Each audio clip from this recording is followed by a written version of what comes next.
warahmatullahi wabarakatuh. Shalom, Om Swastiastu, Namo Buddhaya, salam kebajikan, salam sejahtera bagi kita semua. Halo good citizens, apa kabarnya? Semoga kawan-kawan yang ada di rumah selalu sehat-sehat dan selalu berbahagia ya, terutama di tengah situasi pandemi COVID-19 seperti saat ini. Perkenalkan, kami dari kelompok 4 mata kuliah kriminologi. Di sini kami akan membahas salah satu kajian dalam kriminologi yang tentunya sangat menarik untuk dibahas. Apa itu? Tetap saksikan video ini ya kawan-kawan.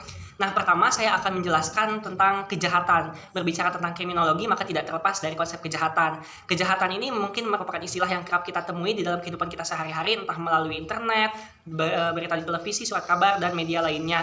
Kejahatan ini merupakan salah satu fenomena sosial yang membuat orang bisa merasa marah, geram, risih, takut, khawatir, dan lain sebagainya.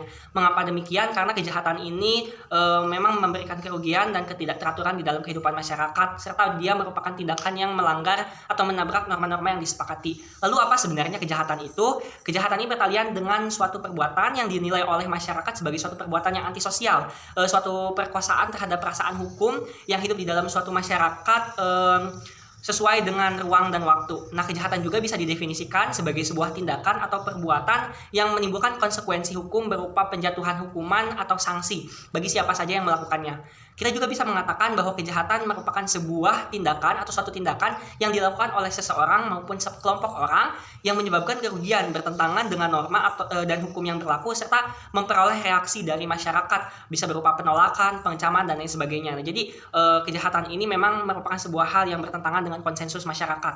Nah, kejahatan ini banyak sekali jenisnya, mulai dari white collar crime, blue collar crime, kejahatan HAM, genosida, pencurian, dan lain sebagainya. Nah, salah satu bentuk kejahatan yang cukup menarik perhatian dan membuat banyak orang khawatir di dunia ini adalah terorisme. Nah, banyak sekali kasus mengenai terorisme ini. Salah satunya atau bahkan beberapa waktu lalu ada sebuah peristiwa pengeboman, peristiwa terorisme yang dilakukan oleh di salah satu gereja yang ada di Indonesia oleh teroris. Nah, sederetan peristiwa teroris ini tentunya menjadi sebuah ancaman dan persoalan yang perlu kita perangi dan selesaikan bersama-sama. Lalu apa sebenarnya terorisme ini? Terorisme di dalam konteks kejahatan bisa diartikan sebagai tindak kekerasan atau ancaman untuk melakukan suatu tindak kekerasan yang ditujukan kepada sasaran secara acak, jadi tidak bertalian dengan pelaku teror tersebut, yang berakibat pada kerusakan, kematian, ketakutan, ketidakpastian, dan keputusasaan massal. Tindakan terorisme ini juga dilakukan di dalam rangka memaksakan kehendak kepada pihak yang dianggap lawan oleh kelompok teroris tersebut, agar kepentingan dari para teroris ini bisa diakui dan bisa dihargai gitu. Nah, mengenai terorisme ini juga diatur di dalam Undang-Undang Nomor 15 Tahun 2003 tentang penetapan peraturan pemerintah pengganti Undang-Undang Nomor 1 Tahun 2002 tentang pemberantasan tindak pidana terorisme. Tepatnya ada di pasal 6 yang berbunyi, pelaku tindak pidana terorisme adalah setiap orang yang sengaja menggunakan kekerasan atau ancaman kekerasan yang menimbulkan suasana teror atau rasa takut terhadap orang secara luas, atau menimbulkan korban yang bersifat massal dengan cara merampas kemerdekaan atau hilangnya nyawa dan harta benda orang lain, mengakibatkan kerusakan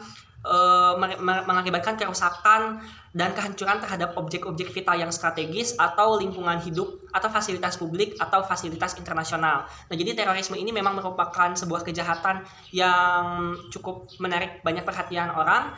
Oleh karena itu, kelompok kami membahas mengenai terorisme ini. Nah, selanjutnya akan disampaikan lebih lanjut tentang tindak pidana terorisme ini oleh kawan-kawan saya. Terima kasih. Selanjutnya, saya Agus Latoni dengan NIM 1908195 akan menjelaskan mengenai ruang lingkup dari terorisme dan teori-teori yang berhubungan dengan terorisme. Pada dasarnya, terorisme merupakan sebuah kejahatan yang sangat berhubungan dengan tindak pidana, sehingga terdapat juga tindak pidana dari terorisme yang dimana ruang lingkupnya berhubungan dengan kejahatan terhadap kemanusiaan yang berdampak pada rusaknya infrastruktur, timbulnya rasa was-was dalam masyarakat, dan kecurigaan yang meningkat antara umat beragama. Semua pengaruh negatif dari terorisme ini sangat beresiko mengganggu tatanan kehidupan berbangsa dan bernegara, sehingga ancaman terorisme ini nyata dan sangat berbahaya bagi kedaulatan negara. Bukan sekedar aksi teror semata, tindak pidana terorisme ini juga melanggar hak asasi manusia sebagai hak dasar yang secara kodrati melekat dalam diri manusia, seperti hak untuk hidup dan hak untuk merasa aman dan nyaman menjalani kehidupan. Nah, kemudian terdapat juga beberapa teori yang berhubungan dengan terorisme ya.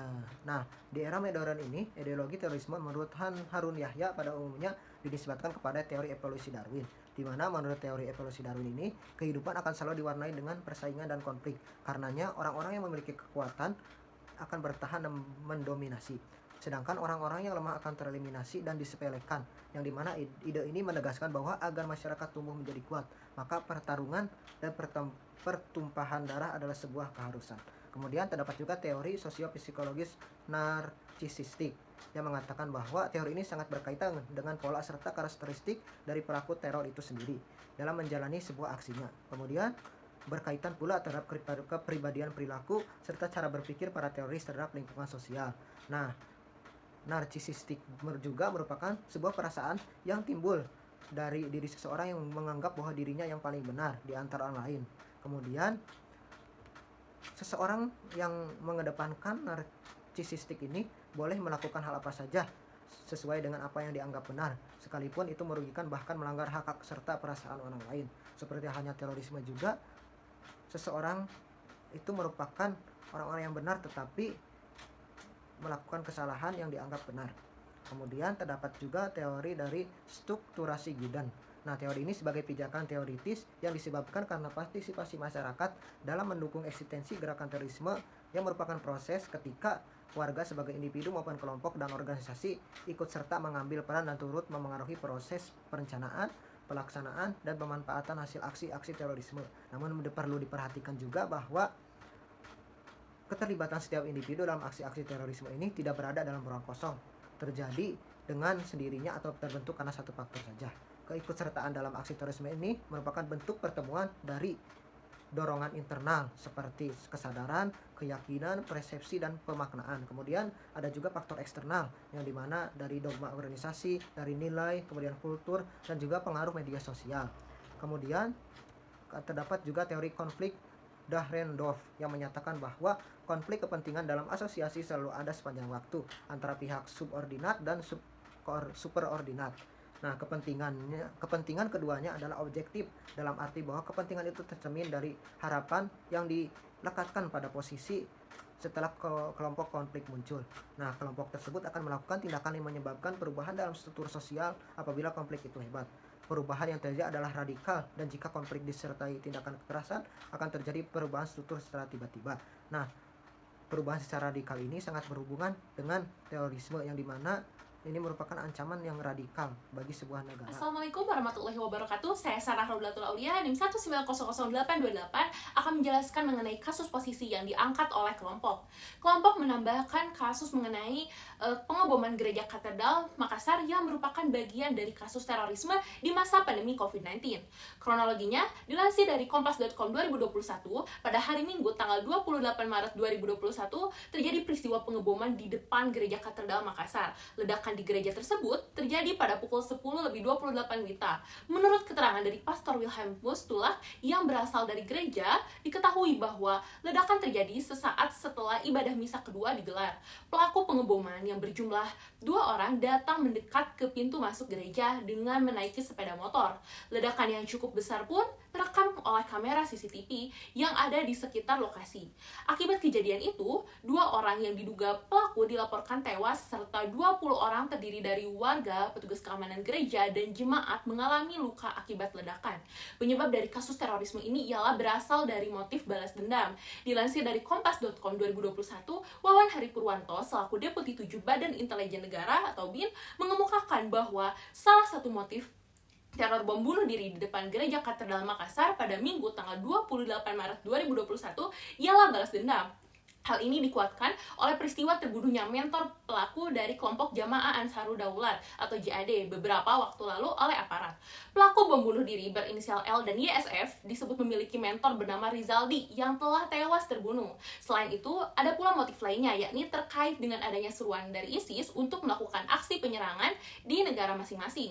Adapun permasalahan hukum, yakni aksi yang terjadi merupakan aksi murni teror sesuai dengan definisi dalam Undang-Undang Nomor 5 Tahun 2018 tentang perubahan atas Undang-Undang Nomor 15 Tahun 2003 tentang penetapan peraturan pemerintah pengganti Undang-Undang Nomor 1 Tahun 2020 tentang tindak pidana terorisme.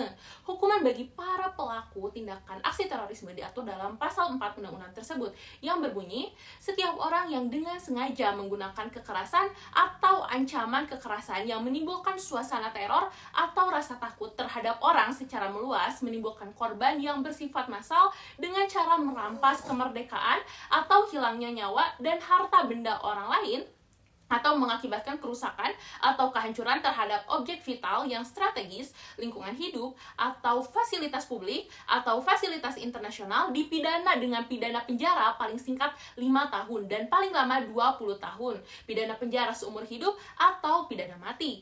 Pelaku pengeboman gereja Katedral Makassar tewas dalam kejadian. Maka dari itu, hak untuk menjalankan hukuman atas perbuatan yang telah dilakukan terhapuskan. Dasar hal tersebut sebab pelaku kejahatan meninggal dunia, yang mana sesuai dengan ketentuan dalam pasal 77 dan pasal 83 KUHP. Sekian dari saya. Wassalamualaikum warahmatullahi wabarakatuh. Assalamualaikum warahmatullahi wabarakatuh. Baik, di sini saya akan menjelaskan mengenai hubungan kejahatan terorisme di masa pandemi COVID-19 dengan kasus pengeboman gereja katedral di Makassar.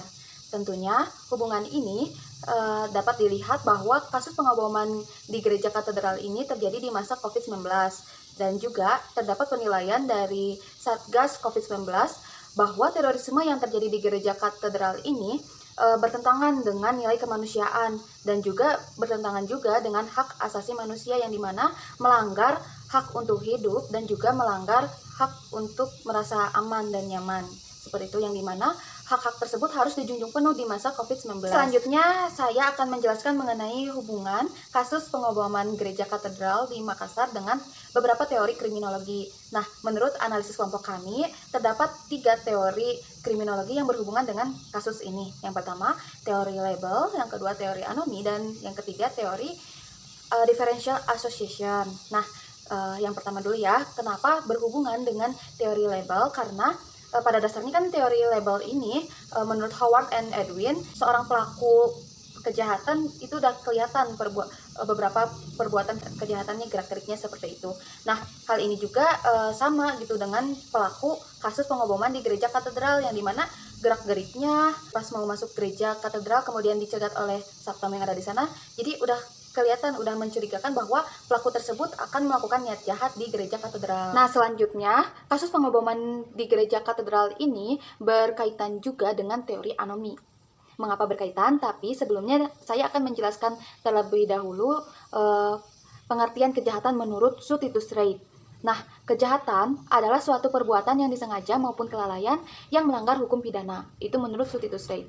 Nah, dalam kasus pengeboman di gereja katedral ini, bahwa salah satu faktor penyebabnya yaitu adanya kesengajaan yang menyebabkan bunuh diri pelaku tersebut. Nah, berkaitan dengan teori anomi. Kenapa berkaitan? Karena dalam teori anomi ini juga menurut Durkheim menggambarkan bahwa adanya ketiadaan norma dan adanya juga keputusasaan gitu. Nah, dalam teori anomi ini juga menjelma bukan hanya sebagai kejahatan, tetapi juga dalam kasus bunuh diri. Semua ini terjadi karena ketidakhadiran norma-norma sosial dan ketiadaan pengawasan sosial yang dapat mengendalikan perilaku menyimpang. Yang ketiga, berkaitan juga dengan teori differential association yang dimana menurut Edwin H. Sutherland itu menyebutkan bahwa tidak ada pola perilaku kejahatan yang diwariskan atau diturunkan oleh orang tuanya. Yang ada malah pola perilaku kejahatan tersebut dipelajari bersama teman-teman akrabnya di lingkungannya. Nah, berkaitan dengan kasus pengeboman di gereja katedral ini, bahwa kasus teror bom ini tidak mungkin kan secara mendadak dilakukan oleh pelaku, malah pelaku tersebut pasti mempelajari terlebih dahulu bersama teman-teman jahatnya di lingkungannya. Assalamualaikum warahmatullahi wabarakatuh teman-teman. Perkenalkan, namaku Ginang Salsabila Susanto dengan NIM 1902046. Nah, aku di sini akan menyambung pematerian yang disampaikan oleh temanku sebelumnya nih, yakni berkaitan dengan apa sih korelasi atau hubungan atau keterkaitan antara kasus pengeboman gereja katedral di Makassar dengan teori hukum dan teori sosial. Di mana teori hukum salah satunya ini ada yang disampaikan oleh H.L.A. Hart, di mana menurut beliau sendiri hukum itu selalu menyangkut dan memunculkan 3 isu. Yang pertama itu ada paksaan, yang kedua itu ada kewajiban atau obligation, dan yang ketiga itu ada moralitas atau morality. Jadi suatu peristiwa yang tidak ada 3 isu tersebut atau tidak ada salah satu dari ketiga isu tersebut bisa dibilang merupakan pelanggaran kejahatan, merupakan pelanggaran hukum. Jadi jika dilihat kembali kasus pengeboman gereja katedral di Makassar ini tidak ada unsur moralitas atau melanggar moralitas kemanusiaan gitu, maka bisa dibilang bahwa kasus tersebut ini merupakan pelanggaran hukum jika dilihat dari teori hukum menurut H.L.A. Hart ini. Lalu berikutnya kembali kepada selanjutnya berkaitan dengan teori sosial, di mana ada salah satunya yang namanya itu teori kontrol sosial. Teori kontrol sosial ini berangkat dari asumsi bahwa masyarakat ini atau individu di dalam masyarakat ini cenderung sama satu sama lain, di mana ketika menjadi baik atau menjadi jahat itu tergantung daripada perilaku masyarakat di sekitar terhadap dirinya, terhadap orang tersebut.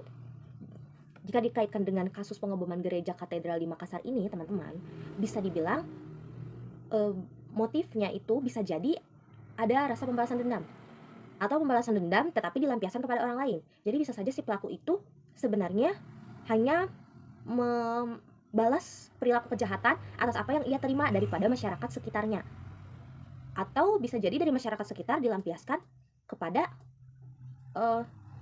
masyarakat yang ada di gereja katedral di Makassar tersebut. Bisa jadi seperti itu. Nah, untuk pematerian berikutnya akan disampaikan oleh teman saya yang satunya lagi. Terima kasih. Selanjutnya, saya Nova Rizky Rahman dengan NIM 1903127 akan memaparkan tentang hubungan implementasi secara yuridis terhadap kasus. Beberapa tahun belakangan ini, tindak pidana terorisme di Indonesia semakin menjamur dan telah mengusik ketentraman bangsa. Rangkaian peristiwa pengeboman yang terjadi di wilayah Negara Kesatuan Republik Indonesia ini telah menimbulkan rasa takut masyarakat secara luas, mengakibatkan hilangan nyawa serta kerugian harta benda, sehingga menimbulkan pengaruh yang tidak menguntungkan pada kehidupan sosial, ekonomi, politik, dan hubungan Indonesia dengan dunia internasional. Terjadinya peledakan bom merupakan salah satu modus pelaku terorisme yang telah menjadi fenomena umum di beberapa negara. Pasal 25 Perpu nomor 1 tahun 2002 bahwa penyidikan, penuntutan, dan pemeriksaan di sidang pengadilan dalam perkara tindak pidana terorisme dilakukan berdasarkan hukum acara yang berlaku, kecuali ditentukan lain dalam peraturan pemerintah pengganti undang-undang ini. Selanjutnya, disebutkan juga bahwa selama proses penyidikan tersangka dapat ditahan oleh penyidik dalam waktu paling lama 4 bulan. Penyidikan terhadap tindak pidana terorisme dapat dimulai jika telah ada bukti permulaan cukup yang dapat diperoleh dari setiap laporan intelijen. Tetapi, berdasarkan pasal 26 Perpu nomor 1 tahun 2002 disebutkan bahwa penetapan sudah dapat atau diproses bukti permulaan yang cukup harus dilakukan proses pemeriksaan oleh ketua atau wakil ketua pengadilan negeri yang dilaksanakan secara tertutup dalam waktu paling lama 3 hari.